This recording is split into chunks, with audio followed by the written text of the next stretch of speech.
Hola, hola, bienvenidos una vez más a este espacio de Conversemos sin Mente. Quien les habla, Diana Herrera, psicóloga clínica, y hoy con una gran invitada, Adriana Fuentes. Ella es comunicadora social y una gran aficionada y apasionada por la poesía. Entonces, Adriana, bienvenida. Muchas gracias por aceptar la invitación. Gracias, Diana, de verdad, pues es un gusto para mí poder participar de estos espacios, sobre todo pues liderados por mujeres, una cosa importante, y también pues espacios para la interpretación de todo lo que hacemos en nuestra vida diaria, lo que consumimos. En este caso pues evidentemente es un producto literario de Ujú. adelanto, y pues me fascina mucho que suceda esto y que ojalá pues también se pueda aprovechar por las personas que participen en él. Bueno, gracias, Adri. Entonces, entremos en materia. Ya diste un abrebocas. Y nuestro conversatorio del día de hoy, entonces, es de literatura, un gran cuento, uno de mis favoritos, debo aceptarlo, y es El corazón delator de Edgar Allan Poe. Si te parece, Adri, pues hablamos un poco, abrimos como este espacio para que la gente entienda un poco como hacia qué vamos. Entonces, como que abrir de pronto quién era Edgar Allan Poe. Claro. Bueno, Edgar Allan Poe fue un gran escritor, muy reconocido por sus cuentos, pero también por su poesía. Y estaba, digamos que, categorizado dentro de tres géneros, que era el policíaco, el fantástico y el de terror. Edgar Allan Poe muere muy joven, muere a sus 40 años. Alcanza a disfrutar muy poco de su fama, digamos que cuando él ya estaba como en su mayor auge es cuando fallece, y siempre hay como un misterio detrás de su muerte porque se encontró su cuerpo mucho tiempo después. Entonces como que ahí se generan como estos mitos. Lo asocian por sus problemas de alcohol, de drogadicción, por su desorden de vida, pero pues esto sigue siendo un misterio. ¿Qué más podríamos hablar de Edgar Allan Poe? Él fue muy criticado también porque se casó con su esposa, y post muerte se casó con su prima, perdón, Sí. con su esposa, se casó con su prima, fue muy criticado por esto. Y post muerte de ella, él le dedica este gran poema de Annabel Lee, que es también muy conocido. De hecho, también hay una canción de Annabel Lee. Eh, y su obra, muchos dicen que va relacionada como con todos esos problemas también de su vida personal, como él sufrió el abandono de sus padres biológicos. Entonces pues desde muy joven recibió el rechazo, era un hombre solitario, con problemas, lo que ya habíamos dicho, de alcohol, de drogadicción. Entonces se asociaban su vida como un poco oscura. Y esto pues se ve reflejado en muchas de sus obras: El Pozo y el Péndulo, El Gato Negro, este cuento, el Corazón delator. Entonces todo lo asocian como a su vida personal, pero también es cierto que debemos a veces separar como la vida personal del autor con sus obras. No necesariamente estamos transmitiendo toda nuestra vida en una obra. Y tú, que eres escritora, por ejemplo, yo creo que eh, es, no sé si quieres como hablar desde tu experiencia en ese sentido. Sí, yo creo que en todos los creadores se ve evidenciado pues esa similitud entre sus vidas o lo que padecen o lo que sufren o lo que viven, aman, etcétera, se ve reflejado en esa descarga que finalmente pues se convierte en un producto. Yo creo que no estamos lejos tampoco de pensar eso de Edgar, porque si bien ya conocemos estos detalles de su vida personal y luego nos vamos hacia su obra, pues evidentemente yo creo que está tal vez una sospecha de que por eso escribía lo que escribía, y aparte pues es una cosa supremamente impresionante y creativa. Yo creo que hacia donde lo lleva también su propia imaginación, o quizás pues todos esos análisis que hará de introspección respecto a lo que le pasa, y luego se convierte en historias. Me parece que es un final en un proceso creativo bastante chévere. No sé si de pronto ligado también como a la ansiedad. Yo creo que los escritores, no voy a decir somos, pero a veces somos muy ansiosos por los detalles o muy ansiosos por quizás tantas cosas que suceden en la mente. Yo creo que el hecho de no tener tal vez un sistema organizado de ideas o de pensamientos o interpretación de por qué estoy pensando esto, por qué se me ocurre esto que es desconocido a mí o hacia mi propio proceso, este, pues se escribe, como un método ay, me quiero salir de esto y luego se convierte en una obra maestra, que es lo que le pasa a Edgar o que le pasará seguramente a muchos escritores. Entonces, sí, sí tiene que ver con la vida que vivimos o con la que quisimos vivir, tal vez, ¿no? Eso es un montón de teorías que yo creo que funcionan. Inspiración ahí en todo lugar, en todo momento, entonces como que Sí. es un poquito de todo. Bueno, pues ya como por redondear un poco sobre Edgar Allan Poe, él pues sus obras, Baudelaire traduce, digamos que toda su poesía, pues este era un poeta francés, entonces traduce la poesía de Edgar Allan Poe al francés en el siglo XIX y en el siglo XX llega este otro gran escritor que también me encanta, que es Julio Cortázar, que traduce todos sus cuentos al español. Esto ya en el siglo XX. Bueno, en Europa también hay que decir que a Edgar Allan Poe lo llamaban como el escritor maldito, también pues ya como que sus obras llevaban como mucho a este tema de misterios, de asesinatos, de oscuridad, entonces como que lo empezaron a llamar el escritor maldito, pero también por su decadencia en su vida personal, porque entre más subía su fama, aunque él no la alcanzó a disfrutar mucho, digamos que él se vuelve muy famoso es ya después de su muerte, sí las personas que llegaron a sus obras pues empiezan como a ver como todos estos patrones o líneas similares dentro de toda su obra. No solamente escritores se inspiraron en Edgar Allan Poe, sino también películas, otro tipo de cultura. Por ejemplo, Tim Burton, él, dentro de su cinematografía, él tiene gran inspiración, y él lo ha dicho en varias oportunidades, en Edgar Allan Poe. Es decir, es como la estética visual que él le da a sus películas, un poco inspiradas en las obras de Edgar. Listo, entonces ahora ya conocemos un poco del autor, vamos a hablar de una de sus grandes obras, que además esta obra él la escribió, si no estoy mal, como unos 6 años antes de que falleciera o algo así, fue muy cerca a su muerte en realidad, este cuento de El corazón del ator. Ahora sí, abramos con este hermosísimo cuento, relato. Entonces, cuéntanos, Adri. Bueno, yo creo que una de las primeras cosas que rescato de la estructura literaria del cuento, a pesar de que es un cuento corto y que Edgar pues ha sido reconocido como uno de los genios del cuento corto, es corto, pero realmente está tan cargado de detalles y de una narrativa tan interesante que el lector procura acabarlo ya.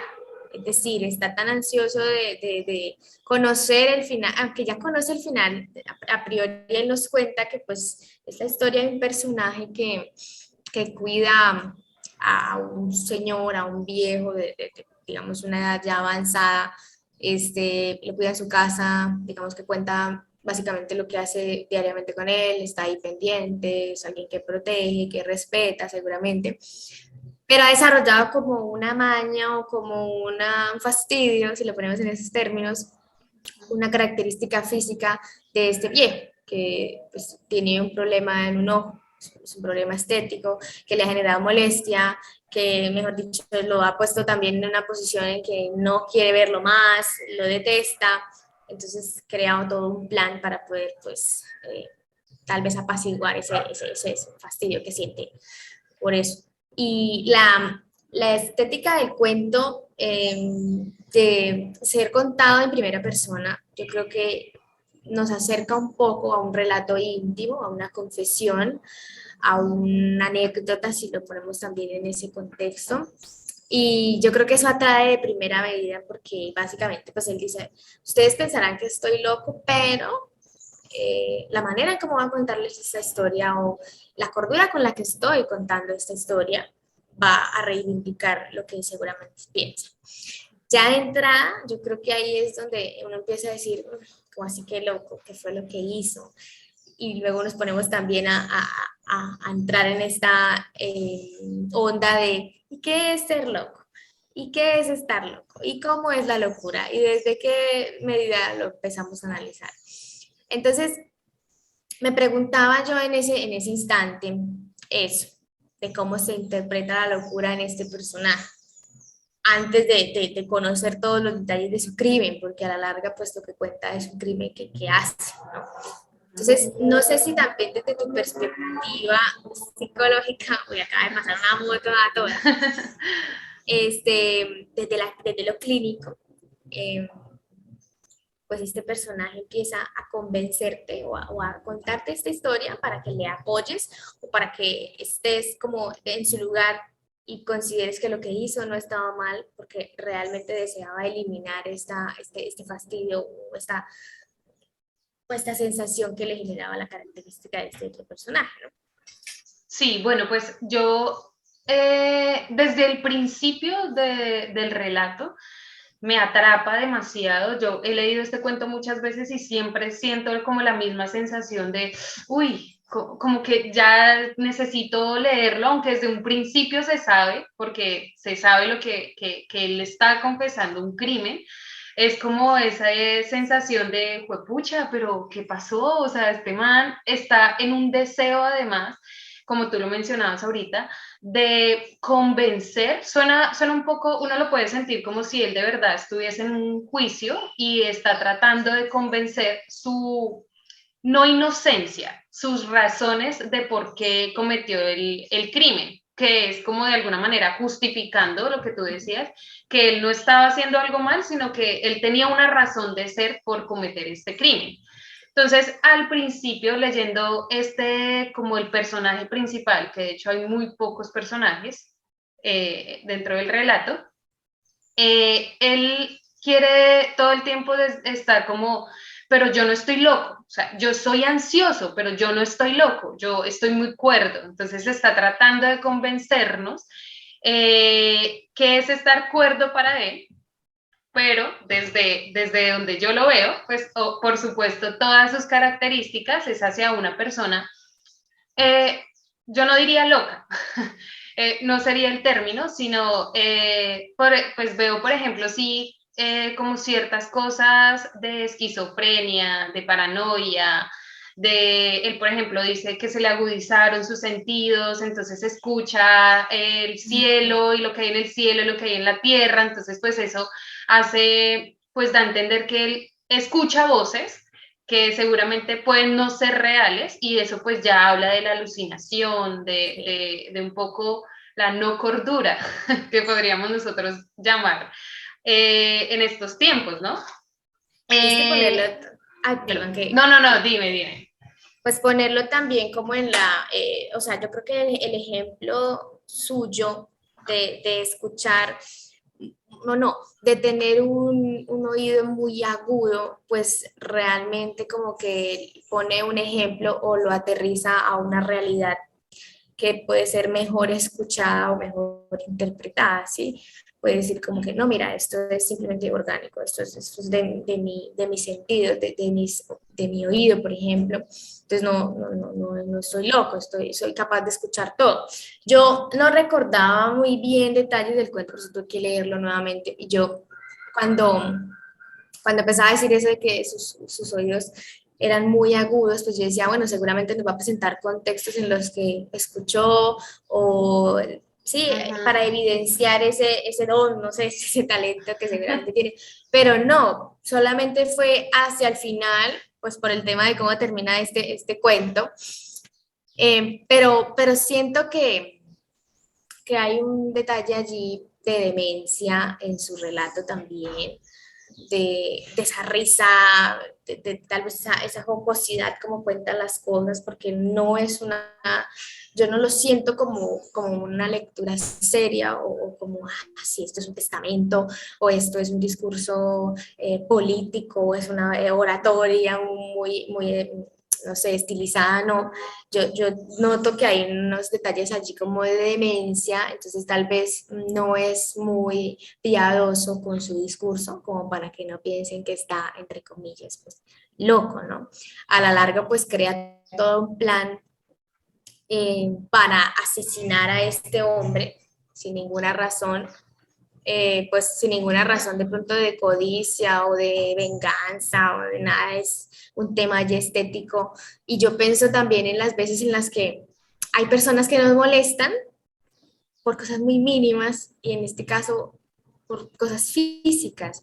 O sea, podríamos relacionarlo con que a veces a alguien le molesta que otra persona tenga, por ejemplo, un tic o algo así, o no me gusta que se ponga zapatos, cosas así, ¿sí? Yo a veces tengo como problemas y hago chistes tontos con personas que se ponen mocasín. Yo digo, es que yo no puedo confiar en nadie que se ponga mocasín, pero es una tontería. Sin embargo, si lo ponemos en relación con el texto, pues él también tenía un problema estético, de visual con este hombre, y al final porque si no yo tengo que acabar con esto ya, esto me está matando, esto me está mortificando y lo lleva hacia el asesinato.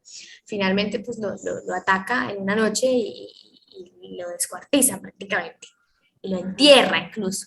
Entonces, esa explicación también detallada de ese asesinato, de ese entierro, que es muy corta, porque Sí. yo pensaba, yo decía, no, ahorita va a contar que lo partió en dos, que el brazo quedó por aquí, que no sé qué. No, eso es, lo partí, lo ahogué, lo saqué de allá, lo partí, lo enterré y ya. Ujú. Entonces, lo hace más cruel todavía, porque ni siquiera es como que no, yo lo miré y luego lo detallé y pensé, no, eso fue supremamente rápido. Ujú. Entonces, hasta ahí yo digo, bueno, ya fue, ¿qué va a pasar ahora? ¿Cómo se va a salvar este hombre de que de alguna manera lo puedan condenar? Pero al final, pues, ¿qué es lo que pasa, Diana? Bueno, es que ahí antes de que, es que con lo que acabaste de decir, me parece importante que nos centremos ahorita en este personaje principal para dar como las características de este personaje. Cuando tú describes, por ejemplo, el asesinato desde lo psicológico, yo puedo decir que él es un hombre, por ejemplo, frío. Dentro del relato se evidencia también que es un hombre solitario. O sea, uno asume que vive con el anciano por alguna razón. De pronto muchos, de hecho, uno busca y muchos lo dicen que era como si él de pronto fuera un sirviente, a entender como que no era alguien, o yo lo siento así, que no era alguien familiar, sino más bien era él como un servidor, de alguna manera al anciano, eh, pero dentro de sus relatos o leyendo entre líneas, da la sensación de que este es un hombre solitario, o sea, que no tiene una vida, que está, digamos que enfocado 100% al anciano, como a su cuidado, a vigilarlo, ya después cuando empieza pues esta sensación de malestar en relación a este ojo que él asocia como el ojo de un, no era Un cuervo, buitre, de un dice. buitre, eso. Sí. Entonces, de las características de este personaje, solitario, frío, con grandeza, porque él además quiere demostrar todo ese ingenio que él tuvo para cometer el asesinato. Entonces él quiere como que también la gente sepa este triunfo que él logró, cómo lo logró y cómo fue su astucia en todo el tema de la planeación, además con mucha paciencia, ¿no? Porque él duró muchos días vigilando y esperando como el momento adecuado Ujú. para cometer este acto. Entonces, obviamente hay trastornos del pensamiento, hay delirio, hay paranoia, porque la paranoia, él sentía que el ojo era una maldición y lo estaba era como atacando y todo eso, pero también yo podría decir que era un propio reflejo desde sus propios miedos. O sea, seguramente el ojo, de hecho, en algún momento del relato, si no estoy mal, hablan como que, o sea, era un anciano, segura, yo me imagino un ojo de pronto con cataratas de anciano, ¿sí? No, no algo pues deforme ni mucho menos, sino un ojo de un anciano, que él seguramente desde sus propios miedos, inseguridades, él transmite este ojo como ya muy íntimo, Y esto es lo que le genera como todos estos pensamientos de tengo que acabar con él porque o si no el ojo va a acabar conmigo. Es un hombre misterioso, es frío, lo que tú decías. Él comete el asesinato y casi que podríamos decir que no sintió nada, más que placer, porque pudo deshacerse del ojo, pero no ninguna compasión hacia el anciano. Y él de hecho dice que no le importaba su dinero, que hasta el anciano le caía bien, pero el maldito ojo no lo dejaba vivir. Entonces, es un hombre frío, solitario, misterioso, muy cauteloso, de alguna manera inteligente. O sea, por eso no creo que se tenía características muy estructuradas que le permitieron cometer esto, según lo que yo sentí. Sí, yo diría que también es obsesivo y Sí, por hasta supuesto. perfeccionista, porque tal vez el tema de que le moleste el ojo, que tú lo dices, que se puede ser un ojo con un terigio incluso, y ya, pero a él le molestaba.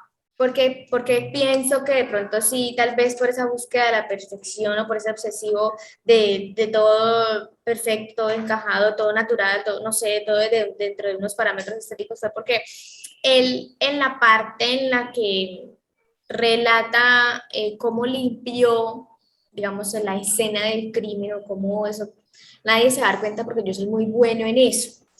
Él da ese detalle de yo, a mí esas cosas me salen muy bien, ¿sí? O sea, esas y otras y muchas. Entonces yo creo que tal vez se obsesionó con que no encajaba esas características físicas de la otra persona en en sus parámetros, no sé, de belleza, de perfección, o sea, las personas obsesivas, yo creo que, o con esas características obsesivas, pues nos pasa eso. A mí también, yo todo lo ordeno muy bien, todo se hace igual, nada se Ujú. pierde, y si hay una pestañita que no quedó, se para, etcétera. Y eso, o sea, claro, eso se convierte en un hábito, se convierte en algo que siempre vas a exigir. Entonces yo creo que tal vez a él le pasa este tema de que, y lo ratifica en lo perfecto que hace su limpieza de la zona, de la escena del crimen, que yo creo que por eso también en su relato de contarle a los otros lo que pasó, eh, pues se muestra él también como un ser que admirar. Ujú. Sí, no, ahí tienes toda la razón. Eh, de hecho, es que quisiera ahí como hacer una cita cortica y, por ejemplo, teniendo en cuenta lo que acabamos de decir, ahí podríamos abrir también la pregunta de qué inspira realmente a un hombre a matar a otro hombre. Puede Ujú. haber muchas razones, pero realmente cuál es esa inspiración. No solamente como la justificación, sino qué inspira a matar. Y hay una parte del cuento que me parece muy interesante y es imposible explicar cómo la idea penetró originalmente en mi cerebro, pero una vez concebida me costó no día y noche, motivo no había ninguno, nada tenía que ver con ello la pasión. Yo quería al viejo, nunca me había hecho daño, jamás me insultó, su oro no despertó en mí la menor codicia. Creo que era su ojo, sí, esto era. Uno de sus ojos se parecía al de un buitre, un ojo azul pálido con una catarata. Cuántas veces caía ese ojo sobre mí, se helaba mi sangre. Y así, lentamente, gradualmente, se me metió en la cabeza la idea de matar al anciano y librarme para siempre de este modo del ojo aquel. Fíjate que él en un principio dice como, no, yo no tenía ningún motivo, o sea, simplemente de la noche a la mañana me surgió la idea de que era el ojo y ya, o sea, como que soñé que era el ojo y automáticamente voy a justificar mis deseos de pronto de asesinar a alguien o de tener un triunfo, porque estas personas de pronto psicópatas, siempre ellos guardan algo que represente ese gran triunfo. Para ellos es un triunfo. Entonces, él, por ejemplo, ¿qué hizo? Descuartizó el cuerpo, No solamente por su perfección, por lo que tú decías, que sus propias características dan a entender que era un hombre muy meticuloso, que cuadraba todo y quería hacerlo como todo perfecto. Eh, Entierra este cuerpo no solamente para que no sea encontrado, sino también de alguna manera para tener, este es mi triunfo, o sea, enterré su corazón, enterré su cuerpo y lo logré, o sea, Sí. fui perfeccionista. Y Dime. aparte es muy cruel, pues cruel y frívolo el tema de que cuando los policías llegan a la casa, él se sienta sobre la parte, la zona donde entierra el cuerpo. O sea, eso es más, todavía más, uy, Necesitaba demostrarlo. claro, y monta esta escena teatral de la persona sin sentimientos, del yo me senté ahí, y ahí es donde yo analizo un poco y digo, y me lo imagino, porque es fácil imaginarse la historia. Yo creo que cuando estamos leyendo empezamos a crear imágenes sobre lo que sucede, y yo lo imaginaba con esa risa malvada o esa risa interior que, de, ay, soy lo más horrible del universo porque me acaba de sentar sobre él. Pero, pero sabes, a veces, ahorita que estabas hablando de este tema de que tal vez no había razón para cometer el asesinato, no sé si realmente me voy por las esquinas, por las ramas, pero tal vez como el cuento es casi un discurso, y es un discurso para salvarse, puede que él diga, es que de la nada pasó, ¿sí? Porque a veces inventamos razones para justificar cosas, ¿sí? Y la demencia es así. Y ahora el recurso es que no, él tenía demencia y ay, él estaba pasando por un momento muy difícil. Y son ideas que surgieron de la nada. Ok, clínicamente yo considero que sí, eso es así. Afortunadamente en mi casa vivo con una persona que trabaja en una clínica psiquiátrica y siempre trae esas historias a mí. Pero literariamente yo diría que puede ser un recurso también del autor visto desde el personaje o encarnando el personaje diciendo yo tengo que decir aquí algo para salvarme. Puede que otra versión del cuento El corazón del ator nos diga ese man estaba soñado, ya quería matarlo y lo planeó durante estos 20 años, espero que pichara el ojo para encontrar algo imperfecto en él Sí. y empezar a hacerlo, ¿no? Pienso, yo a veces me voy por la decisión, pero podría funcionar.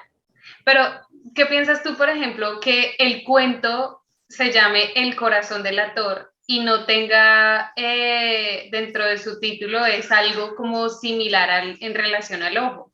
¿Por qué el corazón? ¿Por qué crees que quien delató o que hizo delatar a este hombre su asesinato fue precisamente el corazón? ¿Qué te dice a ti eso? Yo siento que más que el corazón, visto como un órgano o como un sonido, porque pues, básicamente es lo que lo delata es ese sonido o esa alucinación de creer que el corazón de la persona que enterró es la que está haciéndole un llamado, más como una conciencia. Yo creo que es la conciencia representada en este objeto o en esta situación, porque es una situación, es objeto sonido, es su conciencia, es la culpa disfrazada también. A veces las personas que realmente se ven muy abrumadas por la culpa crean situaciones en las que empiezan a ver que van a ser descubiertos, ¿no? Yo creo que esa conciencia o yo creo que tú encontrarás mejor las palabras para describir eso, pero yo diría como a veces cuando hay una situación así como de que tú mentiste o sacaste algo y dices como, no, él estaba hablando de mí, no, yo vi que ellos me estaban mirando, no, y se me desapareció esta mañana tal cosa. Hay un universo ahí también que uno empieza a crear desde esa ansiedad también de ser descubierto, de ese terror también de ser descubierto. Y yo creo que esto le pasa al protagonista al ser el único que conoce la verdad, porque no hay más personas que puedan de pronto culparlo, se vuelve loco. Y esa impaciencia tal vez de no encontrar perfección en su testimonio allí con los policías, estos manes no se van, algo, sí, está pasando algo dentro de mí, mi propio corazón también puede ser el delator, no creo que el corazón netamente del fallecido sea quien le culpe a él, tal vez es el mismo del protagonista y es cuando se convierte en alguien sensible seguramente o en alguien arrepentido y sucede este tipo de cosas. Mi análisis es ese, yo creo que la conciencia es quien le está allí eh, tocando la puerta, disparándole y diciéndole, oiga, acuérdate que usted acaba de hacer tal cosa. Y lo dejan y lo vuelven a convertir en alguien imperfecto, lo vuelven a convertir en alguien vulnerable y seguramente pues ese tipo de emociones no las puede aceptar, al cabo que termina autodestruyendo su propio discurso. Yo creo que tienes toda la razón en todo lo que tú dices. También comparto que era de alguna manera pues esa conciencia que ya de por vida pues iba a tener que cargar también de alguna manera. Pero, ¿por qué, por ejemplo, no escoger que, no sé, escuché la voz del anciano hablándome? No, el corazón. O sea, no sé si de pronto el autor tendría algo también como pensado como que fuera precisamente el corazón asociado a algo. El corazón pues también a veces lo asociamos al amor, como a ese sentimiento de entrega, de pasión, de todas estas cosas. Entonces también como que precisamente el corazón también sería como valioso quedarnos analizando un poquito por qué llamarlo el corazón delator y no el ojo de no sé qué o la voz de la conciencia o llamarlo de otra manera. ¿Por qué el corazón? O sea, específicamente el corazón. Yo creo que ahí nos podríamos, pues todas las personas seguramente llegaríamos a conclusiones distintas, pero de alguna manera es como esta pasión realmente que tenía este hombre por conseguir este triunfo que yo creo que ahí hablaba también era su conciencia, pero también su pasión en querer demostrar todo esto que él había logrado con toda esa astucia cuando lo estaban tratando de tildar de loco y él simplemente era un hombre nervioso porque al inicio él quería era comprobar que no era locura, era cordura, solo que era nervioso porque él insiste en durante el relato, insiste muchas veces en decir, soy nervioso, soy nervioso, soy nervioso. Bueno, ¿qué de nervioso realmente le vemos al cuento? Yo creo que también si lo ponemos a la realidad, ¿qué sentimos cuando estamos nerviosos? Nuestro corazón se agita, nos sudan las manos. A mí me pasa eso, a mí me pasa que, ay no, ya voy a pasar a esa entrevista, o ay no, ya me toca otra cosa, y nuestro corazón late mucho, poniéndolo un poco desde lo básico. Tal vez lo que tú dices surgió esa memoria desde el aprecio que tal vez él le tenía al viejo, ¿no? Porque a la larga pues él dice, no, es que yo lo quiero, pero pues, lo que no quiero es ese ojo que tiene, o me molesta el ojo, pero no hay un rencor hacia él, hay cariño. Y sí, tal vez el recurso de utilizar el amor o el corazón como un medio para interpretar el amor siempre ha sido así, siempre ha sido el corazón es amor. Sí. Creo que es un recurso bastante popular, digamos que nos lleva a una reflexión un poco más instantánea, más rápida.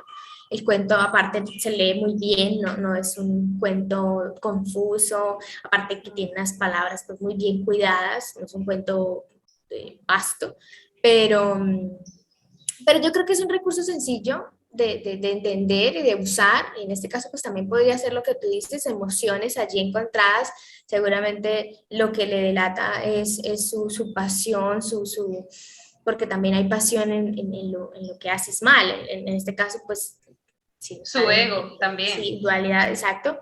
se ha roto esa valentía también con la que hizo este acto. Entonces tal vez puede ser también un corazón roto, de decir esto no fue perfecto, no fue todo como lo quise.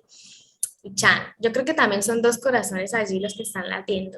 El de él, interpretado y transportado hacia la alucinación que está creando y que está sucediendo debajo del tablón de la habitación, ¿no? Y yo creo que a todos nos pasa, y seguramente cuando lean el cuento se van a dar cuenta que uno empieza a escuchar el corazón Sí. mientras lee, ¿sí? Y lo imagina debajo de las tablas como latiendo, como que se va a salir. Y yo creo que la primera vez que yo lo leí, yo estaba más joven, y yo decía, ay, sí, está sonando, o sea, yo creí que era real, la verdad. Ujú. Luego, pues tú interpretas un poco más las cosas y te vas hacia el hecho de que, no, no, no, es que es una alucinación lo que tú mencionas y en lo que te basas también desde esta teoría.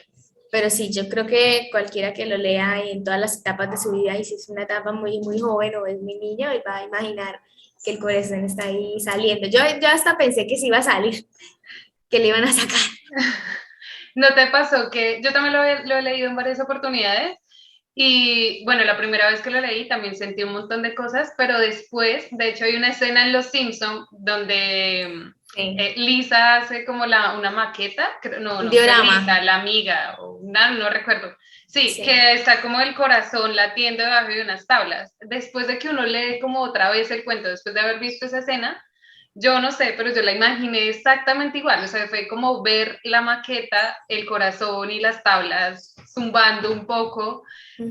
y obviamente pues genera otro tipo de sensaciones, de emociones, todo el tiempo, o sea, aunque es un relato demasiado corto, para mí atrapa desde el principio, o sea, desde la primera, es más, el título a mí ya me llama.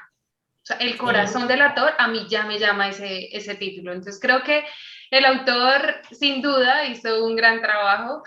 Sí, o sea, se convierte en una obra maestra porque está despertando en ti todo tipo de emociones, todo tipo de pensamientos, incluso uno también se convierte en, en un imaginador Ujú. precoz.